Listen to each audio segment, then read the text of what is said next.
The stars had always been silent, and humanity had always wondered why. For centuries, Earth scientists pointed their telescopes at the cosmos, searching for signs of life beyond their violent little world. They sent radio signals into the void, mathematical proofs of their existence, hopeful messages in bottles cast into an infinite ocean. The silence that answered back became a source of both disappointment and relief. Then, on a Tuesday morning in March 2187, the silence ended. The Galactic Assembly's survey ship materialized at the edge of Earth's solar system, its arrival marked by a flash of exotic particles that lit up every sensor on Luna Base. Within minutes, every military installation on Earth went to high alert. Within hours, the Assembly's translators had decoded human languages and the first message arrived. Greetings, children of Terra. We come in peace, as representatives of the Galactic Assembly. We welcome you to the community of civilized species. Captain Elena Vasquez stood in the command center of Orbital Station 7, staring at the alien vessel on her screen. It was beautiful in a way that human ships were not. Where humanity built their spacecraft like weapons wrapped in armor, this alien ship looked like a piece of art, all flowing lines and crystalline structures that caught the light of the sun. They've been watching us, Admiral Chen said beside her, his weathered face tight with concern. The message says they've observed Earth for 50 years. They were waiting to see if we'd destroy ourselves before making contact. Elena nodded slowly. She had read the first contact protocols 100 times during her training, but none of them had prepared her for this moment. The aliens claimed they represented 47 different species, all living in harmony across thousands of worlds. They spoke of trade, cultural exchange, and membership in something called the Galactic Assembly. But there was something in their message that bothered her. A single line that her superiors were already arguing about in emergency sessions across every capital on Earth. We are pleased to see that even a Class 12 Deathworld can produce sapient life. Class 12 Deathworld. The aliens had used those words like they were a simple classification. But the more humanity learned about galactic standards, the more disturbing that designation became. Earth, it turned out, was one of the most dangerous planets in known space. Its gravity was crushing by galactic standards. Its atmosphere was corrosive, rich with oxygen that would be considered a toxic gas on most civilized worlds. Its weather patterns were violent and unpredictable. Its oceans were acidic soup, filled with creatures that could kill in thousands of different ways. Its land masses hosted everything from microscopic killers to apex predators that could tear through steel. And humanity had evolved right in the middle of all that death. The assemblies, xenobiologists were fascinated. They studied human physiology with the enthusiasm of scientists who had discovered something that shouldn't exist. Humans could survive injuries that would kill most galactic species outright. They could adapt to almost any environment. They could eat food that would poison other species. Their bodies were walking chemical factories, producing everything from natural painkillers to compounds that helped them heal at remarkable speeds. But most impressive was human endurance. Where other species needed rest after short bursts of activity, humans could simply keep going. They could run for hours, work for days, fight for weeks. Their bodies weren't built for explosive power like the predator species, or lightning-fast reflexes like the prey species. They were built to outlast everything else. The assembly was impressed. They were also completely unprepared for what that meant. First contact proceeded smoothly for 6 months. Cultural exchanges happened. Trade negotiations began. Earth's nations, for once in their bloody history, worked together to present a unified front. Humanity was on its best behavior, eager to prove they belonged among the stars. Then the Zaltharian Confederacy attacked New Hope Colony. New Hope was humanity's first extrasolar colony, a modest settlement of 15,000 people on a planet they had named Providence. It was a farming world, peaceful and productive, home to families who had left Earth seeking a fresh start among the stars. The colony had 3 small defense satellites and a handful of security personnel armed with basic weapons. The Zaltharians saw easy prey. They were a proud species, mid-ranking in the Assembly's complex hierarchy. They had recently lost a trade dispute with the Vexnari and were looking to restore their prestige. The human colony was perfect. It was isolated, poorly defended, and attacking it would send a message that the Zaltharians were still a power to be respected. According to galactic law, they issued a formal challenge. According to galactic custom, They gave the colony 72 hours to surrender. According to Galactic tradition, they expected immediate compliance. They had no idea what they had just started. Commander Marcus Webb was a retired Marine who had taken a security job on New Hope to be close to his daughter and grandchildren. He was 58 years old, with bad knees and a collection of scars from 3 different wars on Earth. When the Zaltharian ultimatum arrived, he read it twice, then started laughing. "They want us to surrender," he told his security team. "They're giving us 3 days to pack our bags and leave." "What do we do?" asked Sarah Chen, one of his young officers. Marcus looked at her and smiled. It was not a kind smile. "We show them what happens when you threaten human families." The Zaltharian force that arrived at New Hope consisted of 300 warriors, supported by orbital artillery and air superiority. They were equipped with energy weapons, powered armor, and centuries of military tradition. They landed at dawn on the 3rd day, expecting to find colonists already assembled for evacuation. Instead, they found an empty settlement. The first Zaltharian patrol disappeared in the agricultural fields south of the main colony. No weapons fire, no distress calls. They simply stopped responding. The second patrol, sent to investigate, found their comrades' bodies arranged in a clearing, their weapons missing. That was when the Zaltharians realized they had made a terrible mistake. The humans didn't fight like any species the Zaltharians had ever encountered. There were no massed formations, no honorable challenges, no scheduled battles.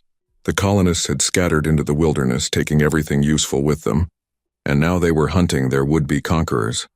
Marcus Webb had spent 30 years learning how to fight enemies with better weapons and more resources. He had studied guerrilla warfare, asymmetric tactics, and the art of making an enemy wish they had never started a fight. Now he taught those lessons to farmers and teachers, to miners and engineers, to every colonist who could hold a weapon. They struck at night, when the Zaltharians' technology-dependent vision struggled in the dark. Human eyes, evolved to track prey across ancient savannas, saw well enough. They set traps using mining equipment and agricultural tools. They ambushed supply convoys. They destroyed communication relays. They made every meter of ground cost blood. The Zaltharians called for reinforcements. The humans adapted. They learned the aliens' tactics, memorized their patrol patterns, exploited their weaknesses. Where the Zaltharians expected surrender after the first casualties, the humans simply became more determined. "Why won't they stop?" the Zaltharian commander demanded after losing his 4th patrol. "We've killed 30 of them. They should surrender." His tactical officer looked at the reports coming in from the field. "Sir, I don't think they understand the concept of acceptable losses. They're not stopping. They're getting better at killing us." The siege of New Hope lasted 3 weeks. The Zaltharians, with their superior numbers and technology, should have won in 3 days. But every day more of their warriors disappeared. Every night their camps came under attack.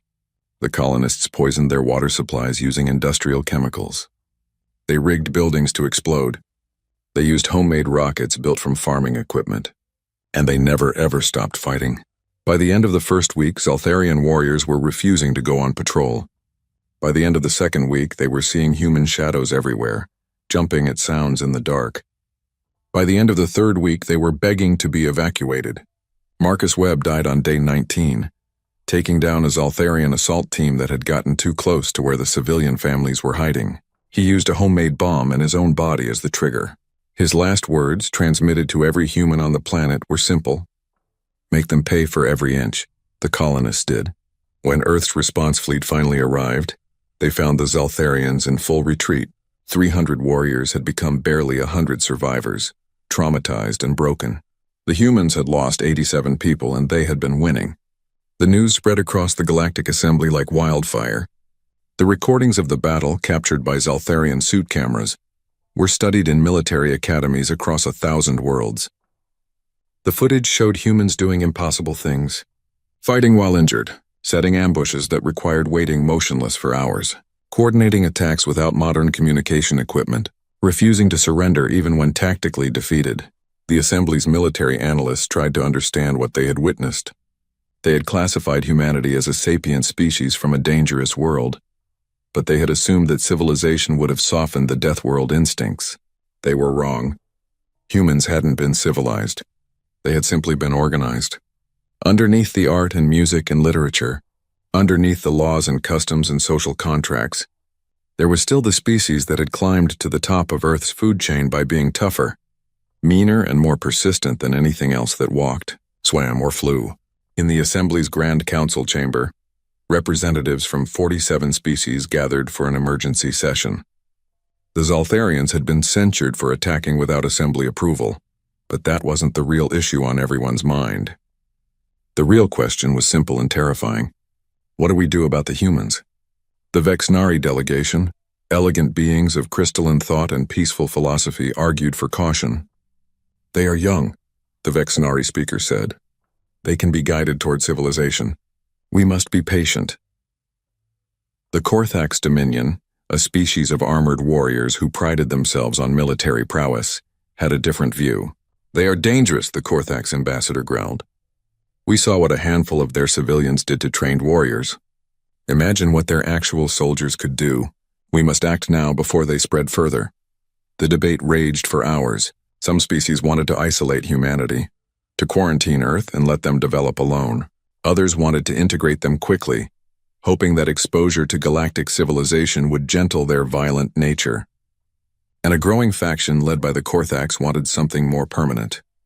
They wanted humanity eliminated while it was still possible. In the end, 12 species voted to support a military solution. It wasn't enough to make it an official assembly action, but it was enough to form a coalition. They would call it a peacekeeping mission, a necessary action to protect galactic stability. They would present it to humanity as a choice, submit to assembly oversight and restrictions, or face the consequences. They were sure the humans would see reason. After all, they were facing the combined might of 12 advanced civilizations. What choice did they have but to surrender? On Earth, in the deep bunkers that had been built during humanity's various Cold Wars, military planners received the intelligence and started working. They pulled out old files, doctrines from wars that most civilized species would consider barbaric. They looked at the numbers and the odds, and they didn't flinch. Humanity had faced extinction before, from ice ages to plagues, from nuclear standoffs to environmental collapse. They had always been one bad day away from annihilation, and they had always survived. This would just be another Tuesday. Admiral Chen addressed the United Earth Defense Council with steady calm. They're coming, he said simply. 12 species, approximately 400 warships, and enough ground forces to occupy every human world. They expect us to surrender. What are our chances? Someone asked. Chen smiled, and it was the same smile Marcus Webb had worn 3 weeks ago. They have better technology, more ships, more soldiers. They have every advantage except one. What's that? They don't know how to fight a Deathworlder. They're about to learn. The message went out to every human world, every station, every ship. It was time to show the galaxy what humanity had learned during thousands of years of warfare. It was time to prove that evolution on a Class 12 Deathworld meant something. The Assembly's fleet began assembling at their staging point, and humanity prepared to teach the galaxy a lesson it would never forget. The hunt was on, and for the first time in galactic history, the prey was ready to bite back. The Galactic Assembly's Central Intelligence Archive was located on Vexnar Prime, a world of crystalline towers and peaceful meditation gardens. For 3,000 years, it had served as the repository of knowledge for 47 civilizations. Its databases contained everything from poetry to physics, from art to anthropology. The beings who maintained it were scholars, not soldiers, dedicated to understanding the infinite diversity of intelligent life. They had never encountered anything like humanity's military history scholar. Teshva of the Vexnari had volunteered to compile the report on human warfare. She thought it would be a simple task. Every species had conflicts in their past, usually brief territorial disputes or resource competition that ended when one side accepted defeat. She expected to find similar patterns in human history. What she found instead gave her nightmares. The first shock came when she realized how recent human conflicts were. Most civilized species had their last war thousands of years ago, before they reached the stars. Humanity had been fighting industrial-scale wars within the last century. They had stopped shooting at each other only long enough to reach space, and even then, they had brought their weapons with them. The second shock was the scale. The Vexanari's last war had involved 2 city-states fighting over a water source. 300 casualties over 2 years, and both sides still spoke of it as a terrible tragedy. Human wars regularly killed millions, sometimes tens of millions. Their Second World War had killed more people than currently lived on some assembly worlds. But the third shock, the one that made Tesheva stop reading for a full day, was the nature of human warfare itself. She pulled up a file labeled Total War and began to read. The concept was simple and horrifying. When humans decided to fight, they didn't just commit their militaries. They committed everything. Entire economies shifted to war production. Civilians became combatants, cities became fortresses. Victory wasn't achieved by winning battles, but by destroying the enemy's ability to resist. There were subcategories. Scorched earth meant destroying everything useful as you retreated, leaving the enemy nothing but ash and ruin. Strategic bombing meant attacking civilian population centers to break enemy morale. Unrestricted submarine warfare meant sinking any ship that might help the enemy, civilian or not. And then there were the weapons. Tesheva read about poison gas that dissolved lungs, about biological weapons that spread plague, about incendiary bombs that created firestorms hot enough to melt stone, about nuclear weapons that could erase entire cities in seconds and leave the ground poisonous for generations. The most disturbing part was that humans had used all of these things. They hadn't just theorized about them or kept them as deterrents. They had actually deployed them against each other. She found a document called the Geneva Conventions and felt a moment of hope. Perhaps these were peace treaties, evidence that humanity had learned better. She started reading and the hope died. The Geneva Conventions weren't peace treaties. They were rules for making war less horrible. They were created because human warfare had become so terrible that even humans thought there should be limits. The fact that they needed such rules, that they had to formally agree not to torture prisoners or use certain weapons, told Tesheva everything she needed to know. Humans had looked at war and thought, "This is too cruel, even for us." She compiled her report and sent it to the Assembly's military council. Then she went to her meditation garden and tried very hard not to think about what she had learned. The report reached the council at the same time as intelligence from Earth itself. The humans knew about the coalition fleet. They knew they were facing overwhelming force. And instead of panicking or seeking diplomatic solutions, they had done something that no species in the Assembly had seen before. They had mobilized for total war. Every shipyard in human space was working at full capacity. Civilian vessels were being retrofitted with weapons. Factories that made ground cars were now making tanks. Pharmaceutical companies were producing combat stimulants. Entertainment companies were creating propaganda. Every human world had instituted mandatory military training for all adults, and they were doing it all in complete unity. Earth's nations, which had spent the last century in various states of conflict and competition, had unified overnight. There were no holdouts, no peace movements, no dissent. When faced with an external threat, humanity had become one thing: a weapon aimed at the stars. Ambassador Krelnoth of the Korthax Dominion studied the reports with growing satisfaction. "You see?" he told the Coalition Council. "This proves they are dangerous. They are preparing for war before we have even made our demands. We must strike now. They are preparing because they know we are coming," the Vexnari representative countered. "Perhaps if we approached with diplomacy instead of threats." Diplomacy? Krelnoth's translator couldn't quite capture his contempt. "We have tried diplomacy.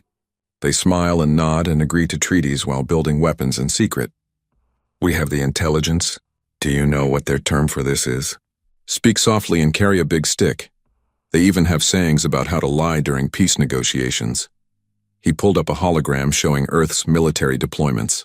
"Look at this. They have placed weapons platforms around every inhabited world. They have mined the approaches to their colonies. They have armed civilian vessels. They are not a peaceful species playing at war. They are a warrior species pretending to be civilized." The evidence was hard to argue with.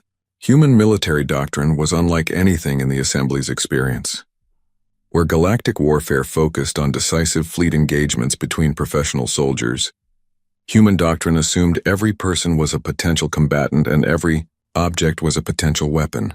The coalition's military planners tried to develop strategies for fighting humans and kept running into the same problems. Humans didn't follow the normal rules of engagement. They didn't surrender when casualties reached acceptable levels. They didn't distinguish clearly between military and civilian targets. They used tactics that were considered dishonorable, or excessive by Galactic standards. General Thexkar of the Maronian Empire studied human military history, with the focus of a professional trying to understand a puzzle. He had fought in 3 wars and commanded fleets for 20 years. He was considered one of the finest military minds in the assembly. Humanity's warfare baffled him. They used deception constantly, he told his staff. False retreats, fake radio traffic, camouflage, decoys, misinformation. They have entire military units dedicated to lying to the enemy. They consider it a legitimate tactic. Surely that violates some code of honor, one of his officers asked. They don't have one. Not the way we understand it. They have rules, yes, but those rules are practical, not honorable. They won't use poison gas because it's too unpredictable, not because it's dishonorable. They'll do anything that works. He pulled up a tactical recording from the New Hope colony battle. Watch this. This is a human civilian, a farmer, pretending to surrender. The Zaltharian warriors lower their weapons to accept the surrender. The human detonates an explosive hidden in his clothing, killing himself and 4 warriors. The room went silent. That's impossible, someone whispered. No one would sacrifice themselves like that. Not for a battle that's already lost. Humans do it regularly. They call them suicide attacks. They have used them throughout their history. The warrior who does it is considered a hero, not a failure. Thexkar closed the recording. We are not fighting a civilized species that happens to be good at war. We are fighting a species that was forged by war, that evolved to wage war, that thinks about war in ways we cannot comprehend. Then how do we defeat them? Thexkar was quiet for a long moment. Overwhelming force. Hit them so hard and so fast that they cannot adapt. Use our technological advantage before they can close the gap, and hope that they follow galactic conventions when they surrender. He didn't sound confident. Back on Earth, in a bunker beneath the Appalachian Mountains, General Sarah Martinez was having a very different conversation with her staff. She was the commanding officer of Earth's Strategic Defense Forces, a position that had been largely ceremonial until 6 months ago. Now she was planning how to fight a war against enemies with better technology, more ships, and a 1,000-year head start. She was also in her own way excited. Let's review what we know, she said, pulling up star charts and intelligence reports. The Coalition has 400 warships. We have 97. They have energy shields that can shrug off our missiles. They have weapons that can hit us from ranges we can't match. They have faster-than-light travel that's better than ours. In a straight fight, they crush us. So we don't fight straight, her tactical officer said. Exactly. We fight like humans, Martinez smiled. They're used to formal warfare. Scheduled engagements. Clear objectives. Honor codes. We throw all of that out and do what we do best. We make them miserable. She pulled up a document that was over 200 years old. This is the Viet Cong Tactical Manual. Small unit tactics, asymmetric warfare. How to fight an enemy with complete air superiority and better weapons. We used it in our own wars. Now we adapt it for space. Her staff leaned in, taking notes. Hit-and-run attacks. Never give them a stand-up fight. Always be moving, always be adapting. Use their rules against them. They announce their attacks in advance. We evacuate and booby-trap the targets. They try to occupy our colonies. We turn every colonist into a resistance fighter. They send supply convoys. We hit them with everything from missiles to asteroids with rockets strapped to them. They'll call us dishonorable, someone pointed out. Let them. We're not trying to win their respect. We're trying to survive. And if that means fighting dirty, then we fight dirty. It's what we're good at. She pulled up another file, this one more recent. This is from the Rand Corporation study on deterrence theory. The key insight is that you don't have to win every battle.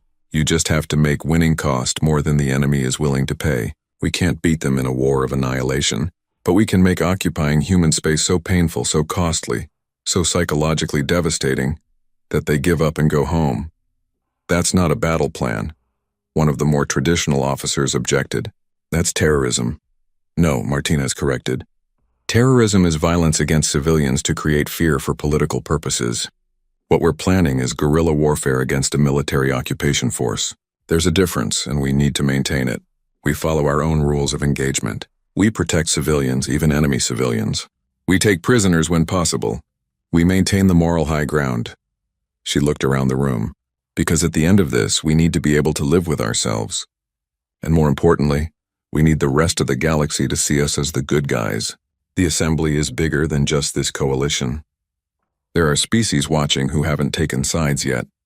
We need them to see us defending ourselves, not committing atrocities.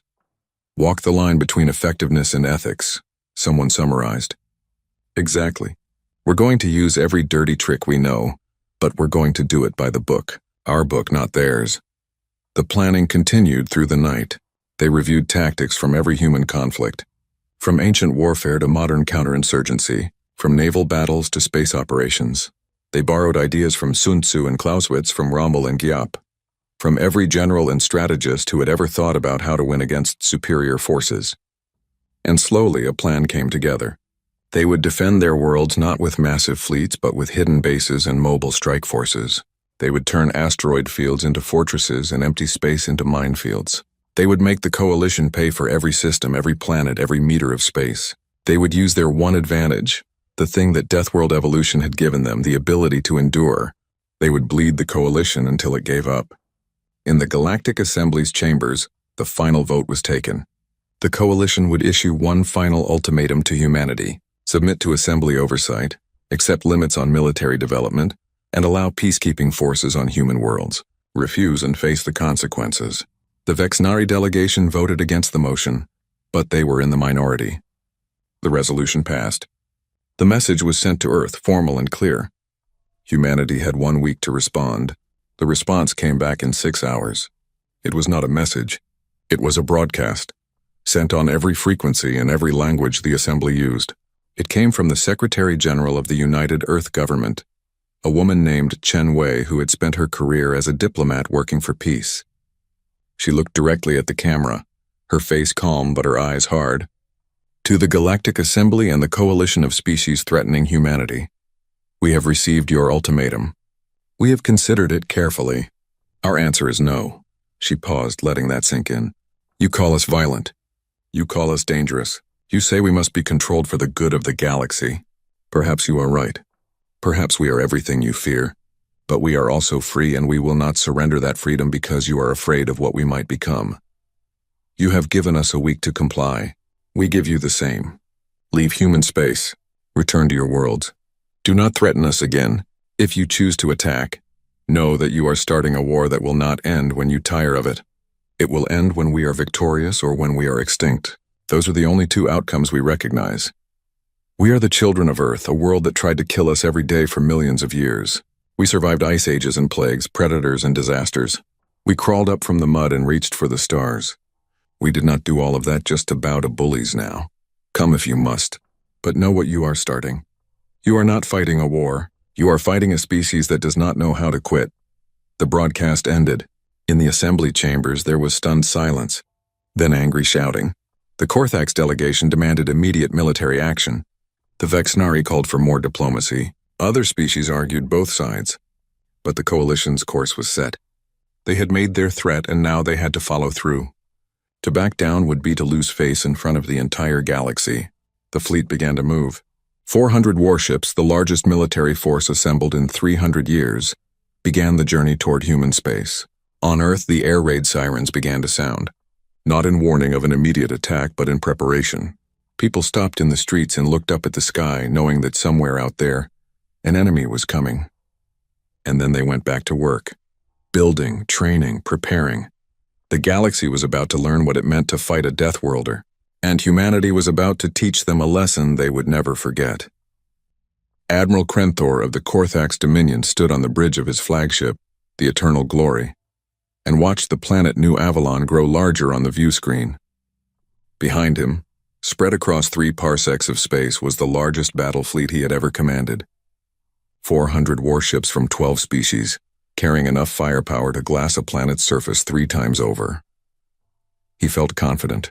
The humans would see this fleet and understand that resistance was futile. They would surrender, and this unfortunate incident would be over. The Dominion would gain prestige, the assembly would be secured, and the dangerous humans would be properly controlled. It was going to be a good day. Admiral, his tactical officer reported, we are receiving a transmission from the planet's surface. Put it through. The face that appeared on screen was human, male, probably in his 40s. He wore the uniform of Earth's Defense Forces with the rank insignia of a colonel, His expression was calm, almost bored. "This is Colonel James Hartley, commanding officer of New Avalon Defense Force. I'm legally obligated to inform you that you are entering a restricted military zone. Turn back now or face defensive action." Krenthor couldn't help but laugh. "You have a few dozen ships and some orbital platforms.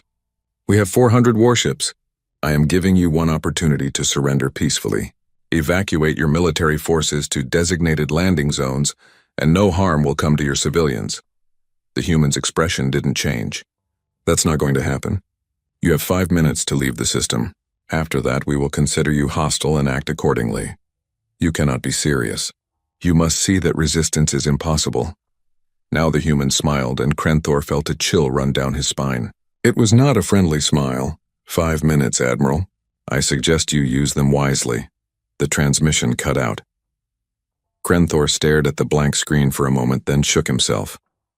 Human bravado. They would learn. All ships combat formation. Prepare to disable the defense platforms. Minimal force, we want prisoners for questioning. The fleet moved forward, weapons charging.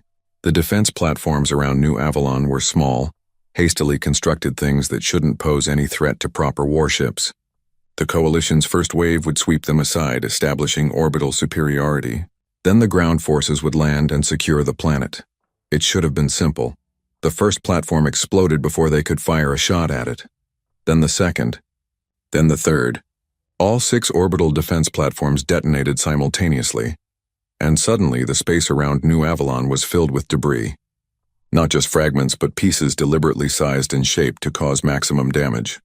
Metal shards traveling at orbital velocities, spreading in an expanding cloud.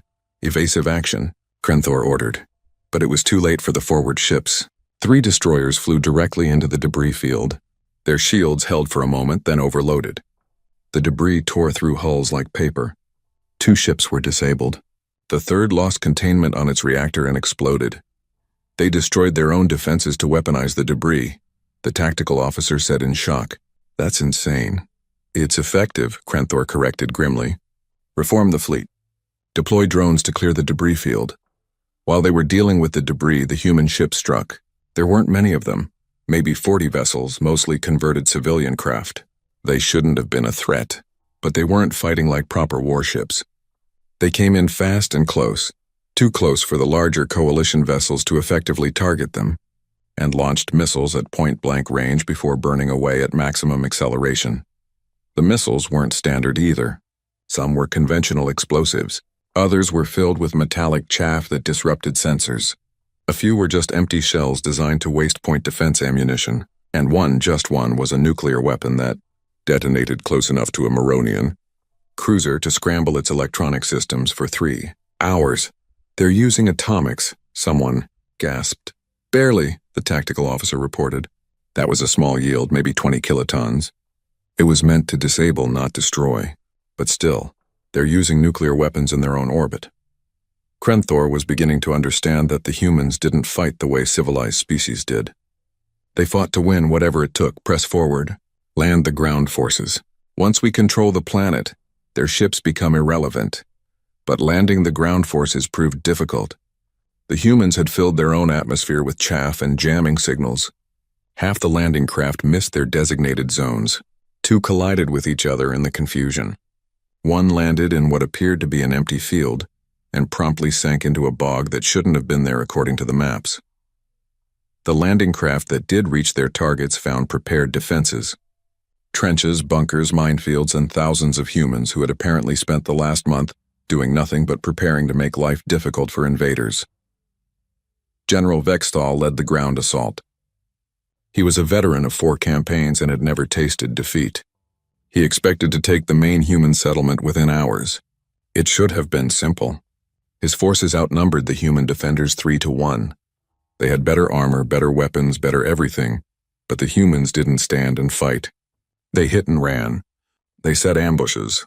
They lured Coalition forces into kill zones, then melted away before reinforcements could arrive. They fought in the ruins of buildings they had demolished themselves. They turned streets into death traps and sewers into infiltration routes, and they fought at night. Most Coalition species had evolved on planets with longer days than Earth. They're circadian, Rhythms assumed they would have time to rest during dark periods. They relied on technology for night vision, and that technology could be jammed or destroyed. The humans, it turned out, could see reasonably well in the dark. Better than that, they were comfortable in it. They moved through shadows like ghosts and struck without warning. The first night on New Avalon, Vexthal's forces lost 40 soldiers to attacks they never saw coming. The second night, they lost 60. By the third night, his soldiers were refusing to leave their fortified positions after dark. "They're terrorizing us," one of his officers said. "This isn't warfare. This is psychological torture." "It's effective," Vexthal said grimly. He had started to understand what Scholar Tesheva had tried to warn them about. The humans weren't just defending their planet.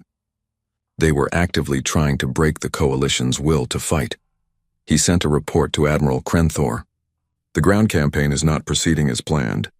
We control approximately 30% of the main settlement and none of the surrounding territory. Human forces are highly mobile and refuse decisive engagement. Request orbital bombardment of suspected enemy positions." The response came back quickly. "Negative.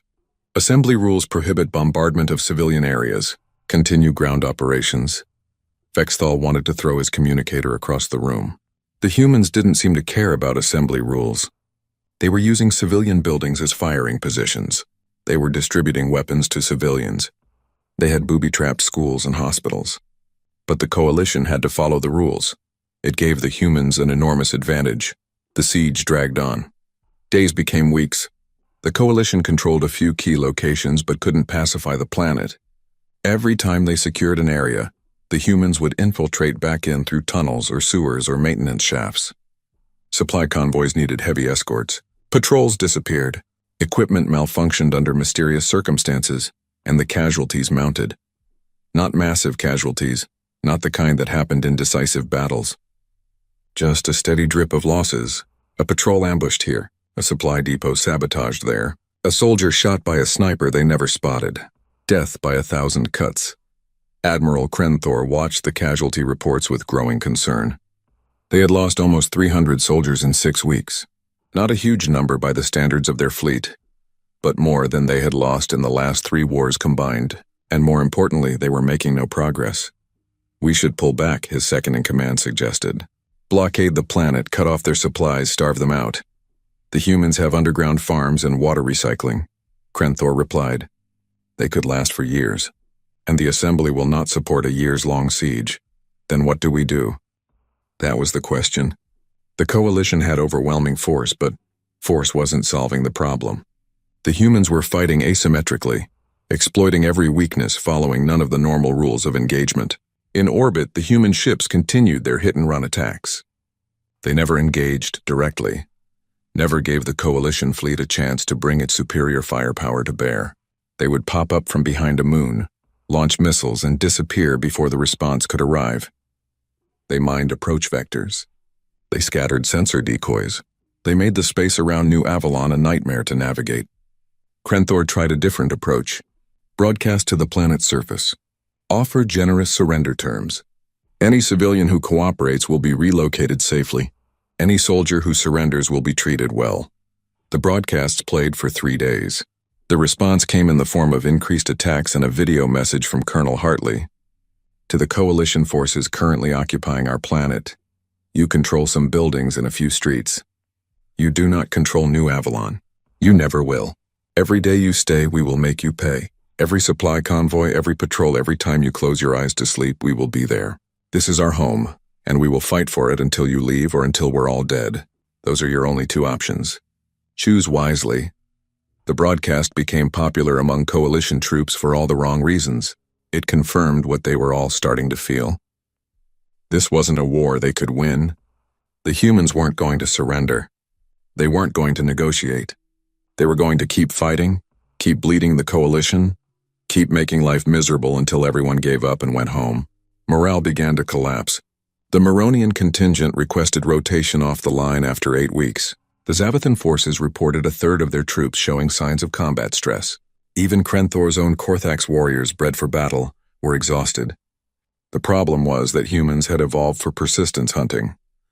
They were built to keep going long after other species would have collapsed. They could fight on less sleep, sustain themselves on basic rations, and maintain operational tempo for weeks at a time. The coalition forces needed rest cycles, proper facilities, regular resupply. The humans just needed a hole to hide in and ammunition for their weapons. Then the coalition made a mistake. A frustrated patrol commander, tired of being sniped at from civilian buildings, ordered his forces to fire on a structure without confirming it was clear of non-combatants. 12 civilians died, including children. The human response was immediate and brutal. That patrol was hunted down and eliminated to the last soldier. Every coalition outpost came under simultaneous attack. Casualties in a single night exceeded everything from the previous week. And then came the broadcasts. The humans took footage of the dead civilians and sent it everywhere. To the coalition forces, to the assembly, to every species watching the conflict. They didn't editorialize or embellish. They just showed what had happened and let others draw conclusions. The political fallout was immediate. The Zavithan government, facing public outcry, withdrew their forces from the coalition. The Vexenari ambassador proposed an emergency assembly session to discuss war crimes. Public opinion across the galaxy began to shift. The coalition had come to New Avalon to demonstrate that humans could be defeated, that they could be controlled. Instead, they had shown the galaxy exactly what humanity had tried to explain. Humans didn't fight wars the way civilized species did. They fought total war. They fought forever, and they made you regret ever starting the fight. Admiral Krenthor sat in his quarters and read the latest casualty reports. 600 dead now, thousands more exhausted, traumatized, or requesting transfer, and they still didn't control the planet. He thought about the war from the Galactic Assembly's perspective. They had wanted to solve the human problem quickly, decisively, overwhelmingly. Instead, they had created the worst possible outcome. They had united humanity against a common enemy. They had shown the galaxy that humans could stand against superior force and win, and they had demonstrated that occupying a human world was impossible. His communicator chimed. A message from Assembly Command. He opened it, read it twice, then closed his eyes. 3 more species had withdrawn from the coalition. 5 others were threatening to leave. The Vexenari had pushed through a resolution calling for immediate ceasefire. The assembly was fracturing. The coalition had lost the political war while still fighting the military one. Krenthor made the hardest decision of his career. He contacted his government, explained the situation, and recommended withdrawal. Then he sent a message to Colonel Hartley. The coalition is prepared to discuss terms for a withdrawal from New Avalon. We require guarantees for the safety of our forces during evacuation. The response came back in minutes. Leave your weapons and equipment. Take your wounded. You have 72 hours to evacuate. After that, anyone remaining is considered hostile. That is unacceptable. We will not abandon our equipment. Then you can stay and we'll keep killing you. Your choice. In the end, they agreed to a compromise. The coalition forces could take personal weapons and vehicles but would leave heavy equipment behind. It was humiliating, but it was better than continuing a war they couldn't win. The evacuation took 2 days. Coalition forces pulled back to their landing zones, formed defensive perimeters, and waited for transport. Human forces watched but didn't attack. They honored the ceasefire, though coalition soldiers reported seeing humans everywhere armed and ready, making it clear that this was mercy, not weakness. When the last coalition ship left orbit, Colonel Hartley stood on the roof of New Avalon's command center and watched them go. His staff gathered around him, exhausted but victorious. We did it, someone said quietly. We won. We survived, Hartley corrected. That's not the same thing. New Avalon is devastated, thousands dead, years of rebuilding ahead. But yes, we survived, and we taught them something important. What's that? That Deathworlders don't quit. Ever. And that if you come for us, you better be prepared to pay a price you can't afford. The news spread across human space and beyond. New Avalon, a single planet with 40,000 colonists, had stood off the largest military force in Assembly history. The siege had lasted 3 months. The coalition had taken over 2,000 casualties and achieved nothing. The message was clear. Humans could be killed, but they couldn't be conquered. You could win battles against them, but you couldn't win wars. They would keep fighting, keep adapting, keep making you pay until you gave up. The rest of the coalition looked at New Avalon's example and came to a simple conclusion. This war was a mistake and it needed to end before it got worse. But that decision came too late. Because while the Coalition was learning its lesson at New Avalon, humanity's special forces were teaching that same lesson across dozens of other systems, and those lessons were written in fire and blood. The supply depot on Kalex 7 was considered one of the most secure installations in Coalition space. It sat in a heavily defended system, protected by patrol routes, sensor nets, and automated defense platforms. The depot itself supplied 30 systems with fuel, ammunition, and equipment. Without it, the Coalition's war effort would slow to a crawl. The facility's commander, Overseer Drenth, was a cautious being. He ran daily security checks, maintained strict access protocols, and kept his staff alert for any signs of infiltration. When the war with humanity began, he doubled his security measures. It wasn't enough. The attack came 3 months into the siege of New Avalon. No ships appeared on sensors. No assault forces landed. There was simply an explosion in the main fuel storage facility, followed by secondary explosions as fire spread through the connected storage tanks. Within an hour, 70% of the depot's fuel reserves were burning. The investigation found evidence of sabotage. Someone had placed charges precisely where they would cause maximum cascading damage. The security footage showed nothing. The access logs showed no unauthorized entry. Whoever had done it had been invisible to every system Drenth had in place. It was the first of many such attacks. Across Coalition space, supply lines began to fail. Fuel depots exploded. Ammunition shipments disappeared. Transport ships suffered mysterious malfunctions. Command centers lost communications. Nothing catastrophic, nothing that would cripple the war effort immediately, but a steady degradation of the Coalition's ability to sustain operations. Admiral Crenthor received the reports with growing dread. How many incidents now? 47 confirmed attacks in the last month, his intelligence officer replied. Probably more that haven't been reported or recognized as sabotage. The pattern is clear. Someone is systematically targeting our logistics network. Someone, Crenthor said quietly. You mean humans? We have no proof. No survivors from most sites. No footage. But who else would it be? How are they doing it? We're talking about installations hundreds of light years apart. How are they infiltrating secure facilities without being detected? The intelligence officer pulled up a file marked with the highest security classification. We captured one, Admiral. 3 days ago, a human infiltrator was caught on a supply station in the Threxus system. He survived his capture barely. We've been interrogating him. And? He's not talking. But we did identify him. Captain David Chen, formerly of Earth's Marine Force Reconnaissance, specialist in deep penetration operations.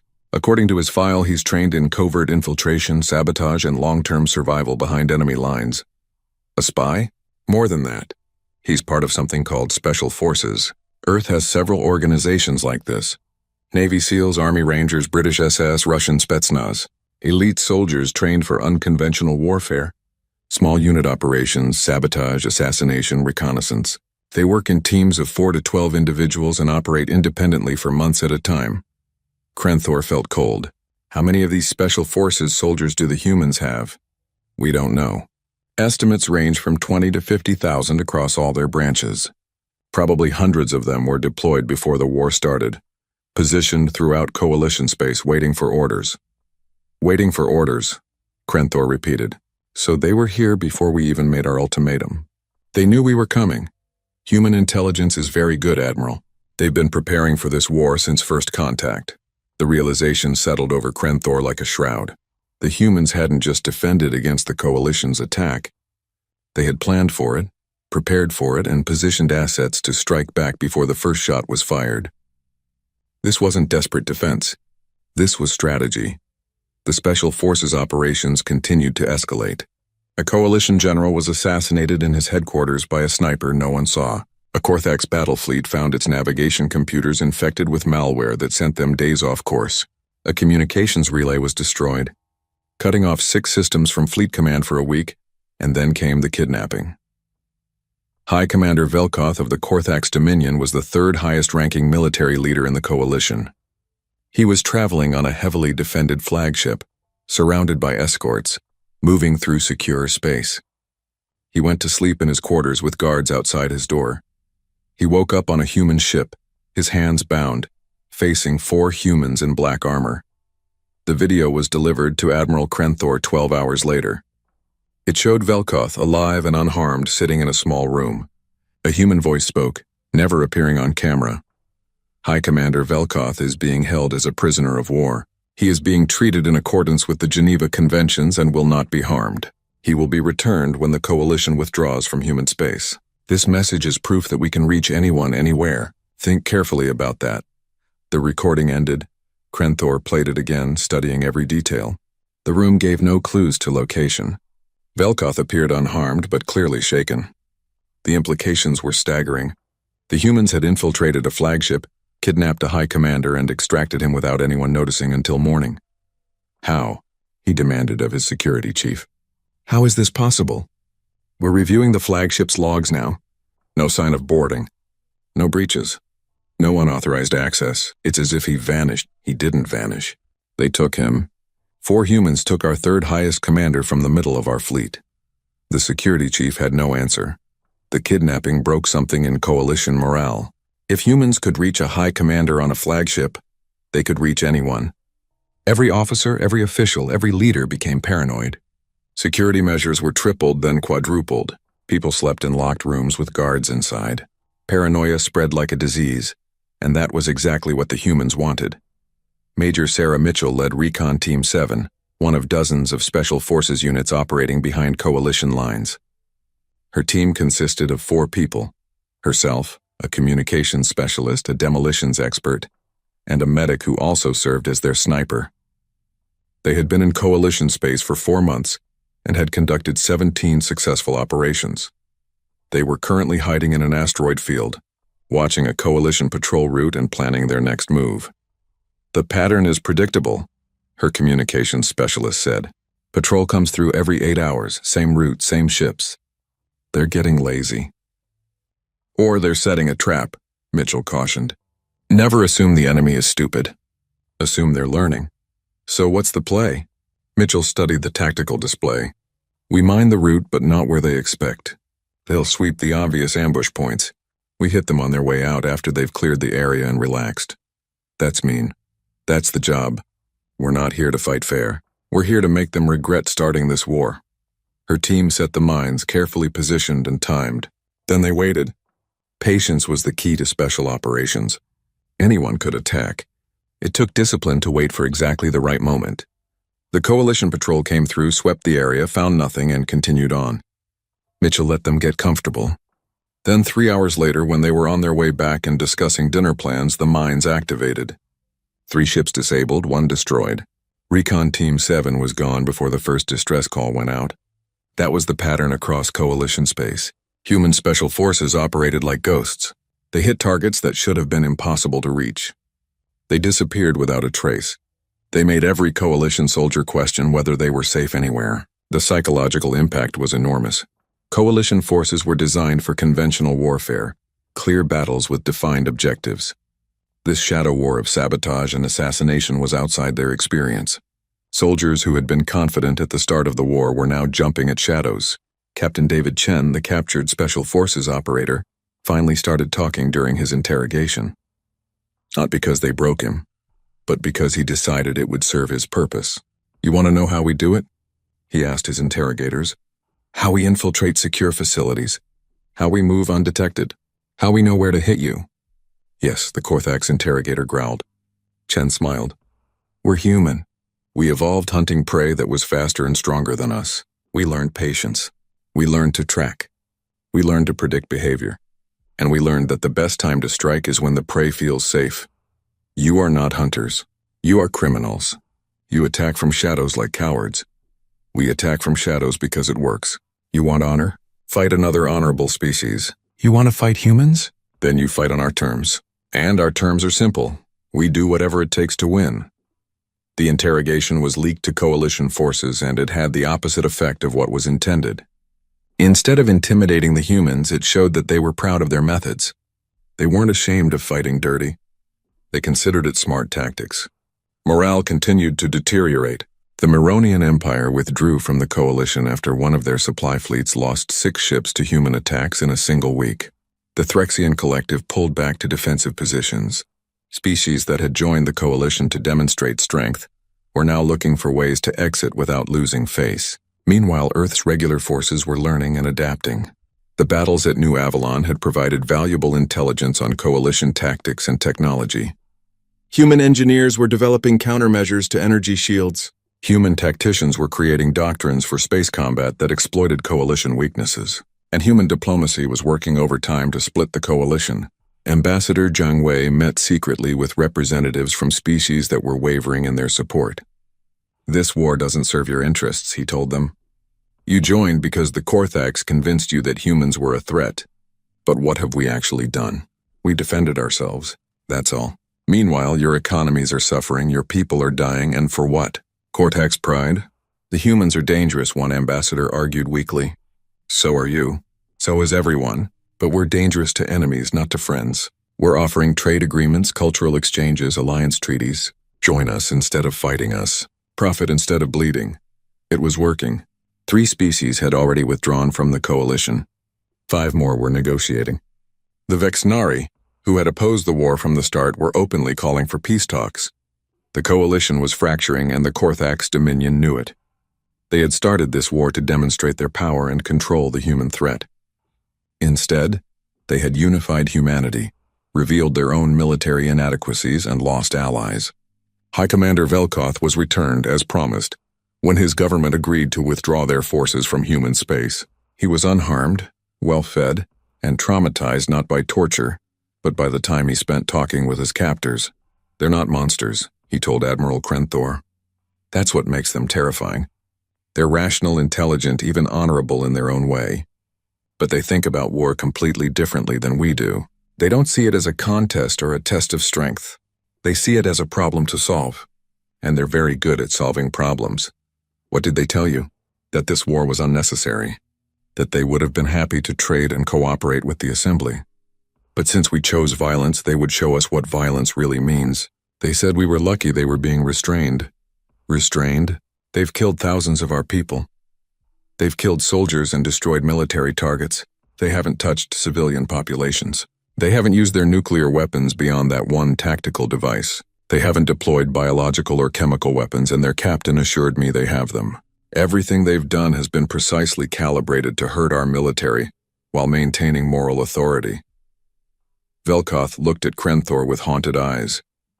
"We started a war with a species that has spent 10,000 years perfecting the art of war. They have strategies we've never imagined, tactics we can't counter. And worst of all, they have patience. They're willing to fight this war for decades if necessary. Are we?" The answer was obvious. The coalition couldn't sustain this war for decades. They couldn't even sustain it for another year. Their economy was suffering. Their people were demanding answers. And every day, human special forces made life a little more difficult, a little more dangerous, a little more unbearable. Admiral Krenthor sent a message to the Assembly. The coalition needed to negotiate peace. Not surrender, just peace. A return to status quo. Recognition of human sovereignty and mutual agreements to respect territorial boundaries. The Korthax government was furious, but they were also realistic. They had lost the war, not on any battlefield, but in the shadows where human special forces operated. They had lost in the court of galactic public opinion, where humanity had painted them as aggressors. They had lost in the assembly chambers, where allies had abandoned them. But most of all, they had lost the will to continue. The humans had proven their point. Fight us and we will make you regret it every single day until you give up. The message went out to human forces. Cease offensive operations, maintain defensive posture, await further orders. Major Mitchell received it while her team was planning another raid. "We're standing down?" her demolitions expert asked, disappointed. "Looks like it. The coalition wants to talk peace. Did we win?" Mitchell thought about that. About New Avalon holding off the coalition fleet. About the special forces operations that had crippled enemy logistics. About the political maneuvering that had fractured the coalition. About the thousands dead on both sides. "We survived," she said finally. "And we made them understand that we're not prey. That's victory enough." But in the back of her mind, she knew this wasn't over. The coalition might want peace now, but the Korthax Dominion had been humiliated. And humiliated enemies didn't forget. They would be back someday, stronger and better prepared. When that day came, humanity would be ready, because that was what Deathworlders did. They prepared for the next threat, the next war, the next test of survival. Always. The Korthax Dominion had built its reputation over 1,000 years. They were warriors, the strongest military power in the Assembly, feared and respected by 46 other species. They had never lost a war. They had never retreated from an enemy. Their honor was their identity. Now that honor lay in ruins, destroyed by a species that had joined the Galactic community barely 2 years ago. The siege of New Avalon had been a disaster. The Special Forces operations had crippled their logistics. The political maneuvering had cost them allies. And worst of all, they had been forced to negotiate with the humans as equals. Supreme Leader Krathvin sat in his war chamber, surrounded by his generals, and contemplated the unthinkable. Peace with humanity meant accepting defeat. It meant acknowledging that the Korthax, the greatest warriors in the galaxy, had been beaten by Deathworld primitives. "We cannot accept this," he growled. "Our ancestors would curse us from beyond. Our descendants would spit on our memories." "The coalition has collapsed," General Thexkar reminded him. "We are alone in this fight. The other species have made peace with humanity. Then we fight alone. We have enough ships, enough warriors, and this time we do not play by Assembly rules. We do not try to occupy human worlds or negotiate with their forces. We strike at the heart. We attack Earth itself and destroy their ability to wage war." The room went silent. Attacking Earth was a desperate move. The Sol system was humanity's most heavily defended location. Intelligence suggested they had turned every moon, every asteroid, every orbital platform into a weapon. But if the Korthax could destroy Earth's industrial capacity and break their will to fight, the war would end with Korthax victory. "It is risky," Thexkar said carefully. "It is necessary. Gather our fleets. Every ship, every warrior. We end this now one way or another." The Korthax Dominion mobilized its full military might. 200 warships, their finest vessels crewed by their best warriors. It was half their total military strength. A massive commitment that would leave their own territory vulnerable. But Krathvin was right about one thing. This had to end. They would strike at Earth, cripple humanity's ability to fight back, and force a surrender on Korthax terms. Honor would be restored. The Dominion's reputation would be salvaged. And the humans would learn that some species could not be defeated by guerrilla tactics and special operations. On Earth, in the command bunker beneath the Rocky Mountains, Admiral Chen received the intelligence reports with grim satisfaction. "They're coming," he told the assembled military leadership. "The Korthax are committing to a direct assault on the Sol system. Full fleet, no allies, all or nothing attack." "They're desperate," General Martinez observed. "Good. Desperate enemies make mistakes. Don't underestimate them. They're still the most powerful military force in the Assembly. 200 warships, all capital-class vessels. If this was a straight fight, they would crush us. Good thing we don't fight straight." Admiral Chen pulled up the strategic display of the Sol system. It looked like a maze of defensive positions, weapons platforms, minefields, and patrol routes. Months of preparation had turned humanity's home system into the most heavily fortified location in known space. "We've been preparing for this since first contact," Chen said. "Every simulation, every scenario has been about defending Earth against a superior force.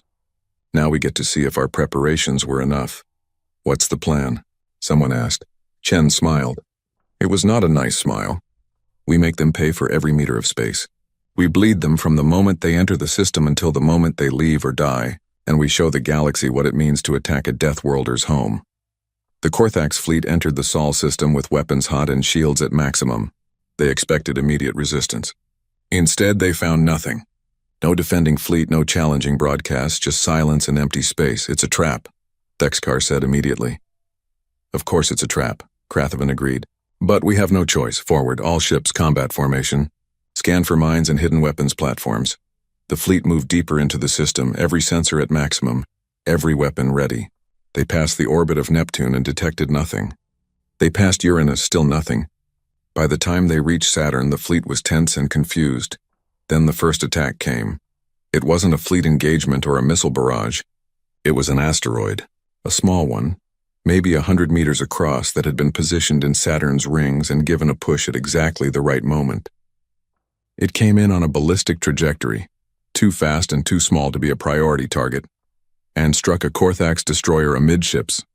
The asteroid was traveling at 30 kilometers per second. The impact released energy equivalent to a small nuclear weapon. The destroyer simply ceased to exist. Kinetic weapons, Thexkar breathed. They're using natural objects as weapons. More asteroids followed. Not many, just a handful. Each one carefully aimed at a different target. The Korthax point defense systems managed to destroy most of them, but not all. 2 more ships took damage. One lost main power and had to be escorted to the rear, and they were still outside the orbit of Jupiter. "This is harassment," Krathven said. "They're trying to slow us down, wear down our defenses. Press forward. Do not let them dictate the pace of battle." The fleet continued inward, now actively evading the orbital trajectories of various celestial bodies. The humans had weaponized their own solar system. Every moon, every asteroid field, every orbit was a potential threat. At Jupiter, they found the first real defensive line. Weapons platforms, thousands of them, small and cheap but armed with missiles and railguns. They formed a shell around the massive planet, using Jupiter's magnetic field to power their systems. "Destroy them," Krathven ordered. It took 3 hours to clear the platforms.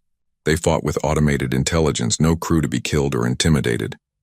They just kept firing until they were destroyed. By the time the Korthax fleet moved past Jupiter, they had expended 30% of their ammunition on static defenses, and Earth was still 300 million kilometers away. "They're bleeding us," Thexkar reported. "Our supplies are limited. If they have more defensive lines like this, they're bluffing. They don't have infinite resources either. Continue the advance, but the humans weren't bluffing.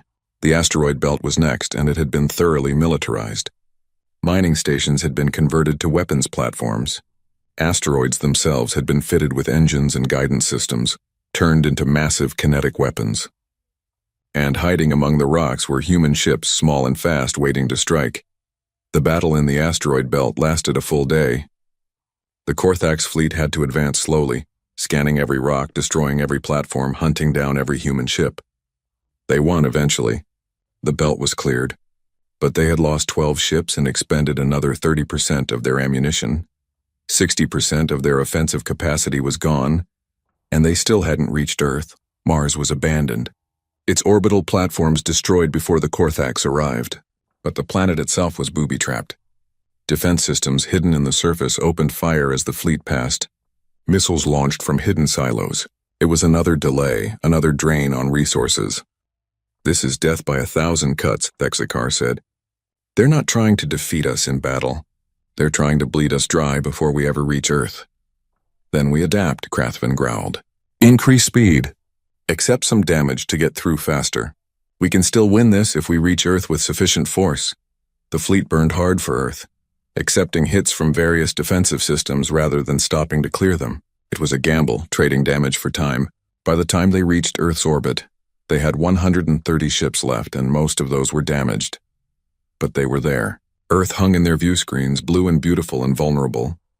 "Launch all assault craft," Krathven ordered. "Target the major cities and industrial centers. We end this now." That was when Earth's real defenses revealed themselves. The moon lit up like a small sun as thousands of defense platforms activated simultaneously. Space stations that had appeared civilian dropped their disguises and revealed weapons. And the human fleet, which had been hiding behind Earth's magnetic field to avoid detection, swept around the planet in a coordinated strike. The battle for Earth was nothing like the Korthax had expected. Human ships fought with desperate courage, ramming when their weapons ran out, using their own reactors as bombs when they were disabled. Civilian vessels joined the fight, converted freighters and passenger ships throwing themselves at Korthax warships. And from Earth itself came a wave of missiles. Not advanced weapons, just simple rockets with nuclear warheads. Hundreds of them. Thousands, more than the Korthax could possibly intercept. They weren't accurate enough to hit specific ships, but they didn't need to be. They just needed to fill space with explosions, forcing the Korthax fleet to maneuver, to waste point defense ammunition, to stay dispersed. "They're throwing everything at us," someone gasped. "Every weapon, every resource. Because this is their home," Thexkar said quietly. "This is what total war looks like. They will sacrifice everything to protect Earth." And they did. The battle raged for hours. The Korthax had superior technology and training, but the humans had desperation in numbers. For every human ship destroyed, 2 more appeared. For every missile intercepted, 10 more were launched. The turning point came when a human heavy cruiser, badly damaged and losing atmosphere, turned directly toward the Korthax flagship. The Dominion's Pride was the largest ship in the fleet. Krathvin's personal command vessel, a symbol of Korthax power. The cruiser's captain, a woman named Lisa Rodriguez, broadcast on all frequencies. "This is Captain Rodriguez of the UESS Indomitable. To any humans listening, it has been an honor to serve with you. To the Korthax, you came to our home, threatened our families, and expected us to bow. This is our answer." The Indomitable burned its engines at full power, too fast for the flagship to evade. Point defense systems tore the cruiser apart, but momentum kept the shattered pieces moving. The reactor core, still intact, struck the Dominion's Pride just aft of the main bridge. The explosion was visible from Earth's surface. Krathvin died instantly. So did his entire senior staff. The flagship, the symbol of Korthax military might, broke into 3 pieces and began falling toward Earth's atmosphere. The Korthax fleet, already bloodied and exhausted, broke. Without their supreme leader, without clear command, they retreated. Some ships tried to continue the fight, but most just ran. They fled the Sol system, leaving behind their dead and their pride. General Thexkar found himself in command of what remained of the fleet. 73 ships, most damaged, all low on ammunition and fuel. He looked at the tactical display showing Earth still defended, still dangerous, still unbroken. "All ships," he broadcast wearily. "Retreat to the rally point. The battle is over. We can still fight," one captain protested. "No," Thexkar said firmly. "We came here to break humanity's will to fight. Instead, they broke ours. We came to destroy their home. Instead, they destroyed our hope of victory. Retreat now while we still can." The remaining Korthax ships fled the Sol system. Human forces pursued briefly, then let them go. There was no point in pressing the attack. The Korthax were finished as a threat. On Earth, the celebrations were muted. They had won, but the cost was terrible. 30,000 dead, hundreds of ships destroyed, orbital infrastructure shattered. The debris from the battle would be a navigation hazard for decades. Parts of Earth's surface had been hit by falling wreckage, but they had won. Earth stood. Humanity survived. Admiral Chen stood at the observation window of Orbital Station 7, watching crews clear debris and recover bodies. General Martinez joined him carrying 2 cups of coffee. "We did it," Martinez said quietly.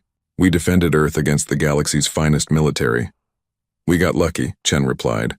"If they had come with their full strength, if they had brought their allies, if they had been willing to use the kind of weapons we would have used in their position, but they didn't, because they're not us. They don't think like us. They fight honorable wars with clear objectives and acceptable casualties. We fight to win whatever it takes." Chen sipped his coffee. "Is that something to be proud of? It's something to be realistic about. We're Deathworlders, Admiral. We evolved in hell and learned to love the heat. That makes us dangerous, yes, but it also makes us survivors. And right now, the galaxy needs to understand that." The Galactic Assembly convened 3 weeks after the Battle of Earth. Representatives from all member species gathered to discuss the war, its outcome, and what it meant for galactic politics. The Korthax Dominion sent a new supreme leader, Krathvin's successor, a younger Korthax named Velthar who had opposed the war from the start. He spoke briefly. "The Dominion acknowledges its error. We sought to control a perceived threat through force. We have learned that humanity cannot be controlled, only respected. We offer formal apology and reparations for the damage caused." It was a stunning reversal for a species that had never apologized for anything. The gallery murmured in shock. Ambassador Chen Wei rose to speak for humanity. He was tired, having spent weeks negotiating with dozens of species, but his voice was clear. "The United Earth government accepts the Korthax apology. We propose a formal peace treaty, recognition of human sovereignty, and the establishment of mutual defense agreements with any assembly species who wish them. We also propose something new, a complete redesign of galactic conflict resolution." He pulled up a holographic document. "This is what we call the Solar Accords. It's based on Earth's own painful history of warfare. The document establishes rules for ethical warfare, protection of civilians, treatment of prisoners, and most importantly, it creates mechanisms for resolving disputes before they become wars." "You would lecture us on ethics?" someone called out. "After the tactics you used?" "Yes," Chen Wei said flatly, "because we know exactly how terrible war can be. We've spent 10,000 years perfecting the art of killing each other. We know every dirty trick, every war crime, every atrocity that sentient beings can commit. And we're telling you, don't go down that road. Learn from our mistakes, the Vexnari representative spoke. The Assembly has maintained peace for 3,000 years. We do not need human rules. Your peace lasted until someone decided to break it, Chenwei countered. And when that happened, you had no idea how to respond. You tried to use force against a species built for war, and it cost you thousands of lives. Our rules won't prevent all wars, but they will make wars less likely and less destructive when they do happen. The debate continued for days. Some species rejected the Solar Accords as human arrogance. Others saw wisdom in them. But the underlying message was clear. Humanity had earned a seat at the table, not through diplomacy or cultural achievement, but through the oldest method known to any species. They had proven they could fight and win. 6 months after the Battle of Earth, the political situation had stabilized into a new normal. The Korthax Dominion had signed a formal peace treaty with humanity and was slowly rebuilding its reputation through honest diplomacy rather than military intimidation. The Assembly had adopted modified versions of the Solar Accords, creating better conflict resolution mechanisms. And humanity had achieved something unprecedented. Every species in the Assembly now had some form of relationship with Earth. Trade agreements, cultural exchanges, military cooperation. Some relationships were warm, some were cautious, but all were respectful. Admiral Chen stood once again at his observation window, this time watching construction crews building new orbital platforms. These weren't weapons platforms, though. They were shipyards, trading stations, scientific research facilities. Earth was preparing for peace, but peace built on strength. Strange how things work out, General Martinez said, joining him. We fought a war to avoid being controlled, and now half the galaxy wants us as allies. They respect strength, Chen replied, and they fear our willingness to use it. That's not the worst foundation for peace. Do you think it will last? No war lasts forever, but neither does peace. We'll have threats in the future, new enemies, new challenges. The question is whether we learned anything from this war. What did we learn? Chen thought about that. About New Avalon holding against impossible odds. About the special forces operations that had crippled enemy logistics. About the Battle of Earth where humanity had thrown everything they had at an enemy who thought they could be easily defeated. We learned that we're not alone anymore, he said finally. We're part of something bigger. We have allies now, friends, partners. But we also learned that we can stand alone if we have to. That's important. You can only have real allies when you don't need them. That's a very human way of thinking. It's a Deathworlder way of thinking. Trust but be ready. Cooperate but stay strong. Hope for peace but prepare for war. Martinez raised her coffee cup. To survival, then. To survival, Chen echoed. It's what we do best. On the Korthax homeworld, General Thexkar was writing a book. It was an analysis of the war with humanity, intended as a military textbook for future generations. The final chapter was titled Lessons Learned. He wrote, "We entered the war believing that humanity was dangerous because they came from a harsh world. We were correct but did not understand the implications. A harsh world does not just create strong bodies. It creates strong minds, adaptive thinking, and an absolute refusal to accept defeat. We believed we could intimidate them with superior force. We did not understand that species which evolved as persistence predators do not recognize superior force as a reason to surrender. They recognize it as a reason to adapt. We believed we could occupy their worlds and control their population. We did not understand that Deathworlders see their home as an extension of themselves. They will defend it with the same ferocity that any creature defends its own life. We believed their tactics were dishonorable and uncivilized. We did not understand that honor is a luxury of species who have not faced extinction repeatedly. Humans have ethics and rules, but survival takes precedence over tradition. The greatest lesson we learned is this: humanity is not dangerous because they are violent. Violence is common in nature. Humanity is dangerous because they are intelligent, social, adaptable, and absolutely unwilling to quit. That combination, forged in the crucible of a Class 12 death world, created a species that cannot be defeated by conventional means. Our recommendation for future conflicts: do not fight humanity unless survival demands it. And if you must fight them, end it quickly or not at all. A long war with humans is a war you will lose. Not because they are stronger, but because they will simply outlast you. They call it persistence hunting. We call it nightmare fuel. The book became required reading in military academies across the assembly. Species that had never met humans studied Thexkar's analysis and came to the same conclusion. Humanity was best as an ally, not an enemy. On Earth, life slowly returned to normal. The war memorials were built. The dead were honored. The veterans tried to readjust to civilian life. And Earth's military planners began preparing for the next threat, whatever it might be. Because that was what humanity did. They survived, they adapted, and they prepared. The galaxy had learned that lesson the hard way. In a small park in New Geneva, a memorial was erected for the Battle of Earth. It was a simple stone with names engraved, thousands of them, and a single quote at the top. They came to our home seeking our surrender. We showed them what it means to fight a Deathworlder. We showed them that humanity does not bow, does not break, and does not surrender. We are the children of Terra, and we will defend our home until the stars grow cold. Visitors from across the galaxy came to see the memorial. Some came out of respect. Some came out of curiosity. Some came to understand what they had faced during the war. And some came to remember why they should never threaten Earth again. The war was over. Humanity had won, not through superior technology or greater numbers, but through sheer stubborn refusal to lose. They had shown the galaxy what a Deathworld species could do when threatened. They had earned their place among the stars through blood and sacrifice. And most importantly, they had sent a message that would echo across the galaxy for generations. Humanity could be killed. But humanity could not be conquered. Try to occupy their worlds and they would make you regret it. Try to break their will and they would break yours first. Try to destroy them and they would take you down with them. The galaxy had learned to respect that. Some species feared it. Some admired it. But all understood it. Earth was no longer just another world. It was the Deathworld that had bared its fangs and made the galaxy flinch. And in the cold mathematics of survival that governed galactic politics, that made all the difference. Years later, when new species joined the assembly and asked about humanity, they were told a simple truth. The humans are peaceful. Trade with them. Learn from them.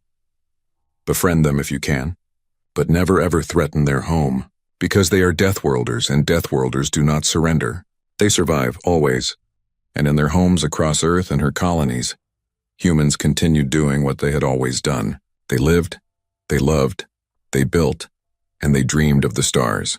But they also remembered the war and they stayed ready, because the galaxy was vast and full of wonders, but it was also full of dangers, and humanity had learned long ago that the price of survival was eternal vigilance. They were the children of Terra, forged in fire and tempered by war. They had earned their place among the stars, and they would defend it no matter what came next.